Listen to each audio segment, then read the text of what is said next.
मेहनत तो की थी विधायक बनने के लिए, लेकिन किस्मत हमारी एमपी बनने की थी। एमपी बनने का नहीं सोचा था हम तो। इसी संसद के बाहर आपकी तैनातगी रहती थी, पुलिस में नौकरी करते थे और यहाँ पर ड्यूटी लगती थी। उस दिन से ही तय कर लिया कि अब की अगला चुनाव लोकसभा का लड़ना है। लड़ेंगे नहीं तो कैसे जीतेंगे। हिम्मत कभी नहीं आ रही। कैसी भी विकट परिस्थितियां हो, विपरीत परिस्थितियां थी, परिस्थितियों से सामना करना सीखा, लेकिन उन परिस्थितियों से हार मानने वाले में से मैं नहीं हूँ। पार्लियामेंट थाने से आपने रिजाइन किया, तब कई सांसद कई मंत्री आपके वहां से गुजरते हैं, कभी मन में आया था कि यार मुझे भी एक बार तो ऐसा सांसद बनना है? उम्मेदवार बेनीवाल अब सांसद बनकर के दिल्ली पहुंचे हैं। बिल्कुल, जब भी हमने उम्मेदवार बेनीवाल का इंटरव्यू लिया या किसी भी मीडिया हाउसेज को इंटरव्यू दिया या अपने संबोधन में हमेशा यही कहते रहे कि शायद मेरे किस्मत में जयपुर नहीं था, मुझे दिल्ली बुला रही है और मैं दिल्ली जाऊंगा। तो आखिरकार उम्मेदवार बेनीवाल आज दिल्ली पहुंचे हैं और आज ही शाम को प्रधानमंत्री शपथ भी लेंगे। उमेद जी, बहुत बहुत बधाई हो आपको कि आखिरकार आपका जो सपना है एक लंबे संघर्ष के बाद दिल्ली पहुंचने का पूरा हो गया। धन्यवाद शेरा जी, आपको बहुत बहुत धन्यवाद। किस तरीके से सपने मन में लाए थे और आज से करीब 18 साल पहले इसी पार्लियामेंट के बाहर तैनाती करते थे पुलिस जवान के रूप में?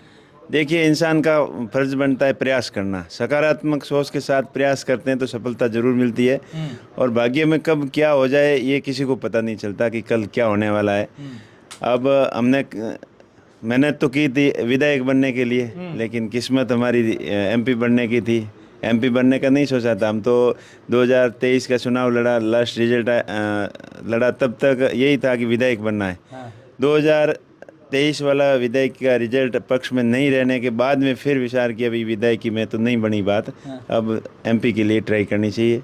ट्राई की और बाड़मेर जैसलमेर के लोगों का मन था और मन के अनुसार प्रयास किया और प्रयास में सफल रहे। उमेश जी, 2018 और 23 दोनों चुनाव जैसे ही आपके पक्ष में परिणाम नहीं रहे, 2023 के जब परिणाम आए गए तब आपके मन में कहीं ना कहीं था कि यार लोकसभा लड़ें नहीं लड़ें, पक्ष में माहौल होगा, या फिर उसके बाद पूरा मानस बना है?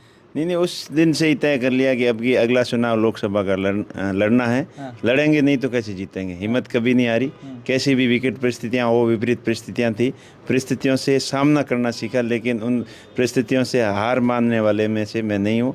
और आगे भी मेरा ये प्रयास रहेगा, कैसी भी परिस्थितियाँ हो उनके सामने लड़ेंगे और बाड़मेर जैसलमेर की जनता के लिए हर परिस्थितियों में संघर्षरत रहेंगे। उमेश जी, 2000 मैं बात करूं 18 साल पहले की बात आपसे मैं जानना चाहूँगा, वो कहानी आपके मुंह से सुनना चाहूँगा जब आप इसी संसद के बाहर आपकी तैनातगी रहती थी, पुलिस में नौकरी करते थे और यहाँ पर ड्यूटी लगती थी।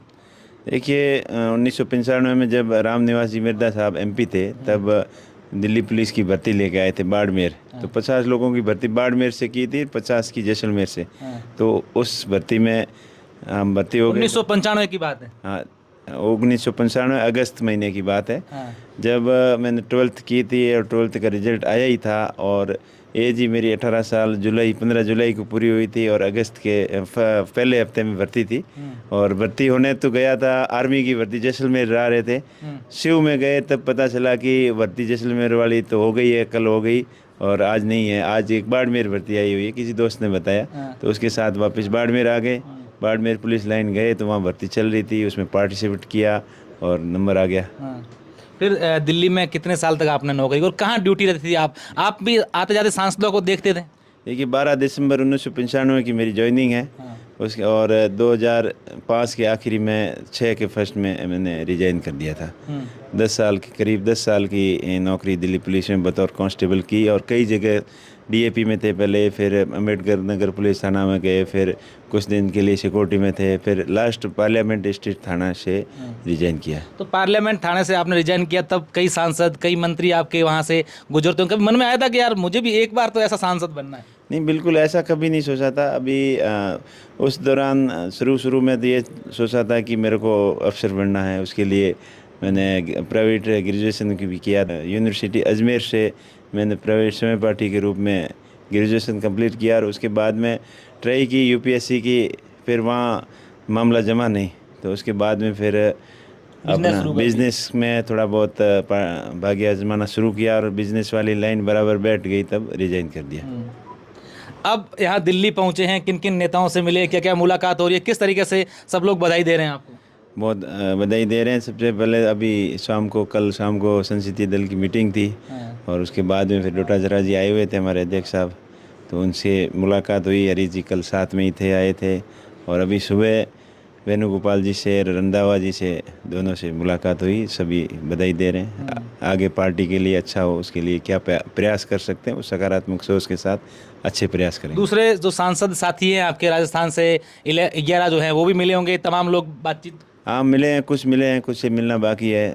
धीरे धीरे सबसे मिल रहे हैं। अशोक जी का, राहुल जी कसवा साहब मिले थे और ये 2 4 और भी मिले, सभी धीरे धीरे। अच्छा सर, क्या कहना चाहेंगे बाड़मेर के तमाम आपके जो संसदीय क्षेत्र के लोग हैं कि आखिर आप सब लोगों के स्नेह और विश्वास के कारण मैं दिल्ली पहुंच चुका हूं?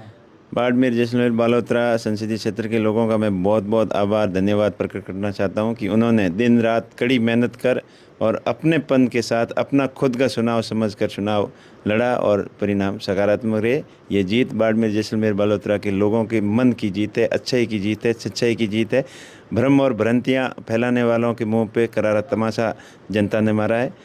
बस एक ही लाइन के अंदर उन सभी चीज़ों का, अपवादों का जवाब जनता ने दे दिया, कांग्रेस पार्टी को जीताकर। बिल्कुल, ये उम्मीदवार राम बेनीवाल हैं जिनका पूरा का पूरा दिल्ली का सफर भी हमने आज जाना और बताया कि अब क्षेत्र की जनता के विकास के लिए मुझे जितनी मेहनत करनी पड़ेगी मैं करूंगा। सहयोगी भरत, मैं आपका साथी अशोक शेरा।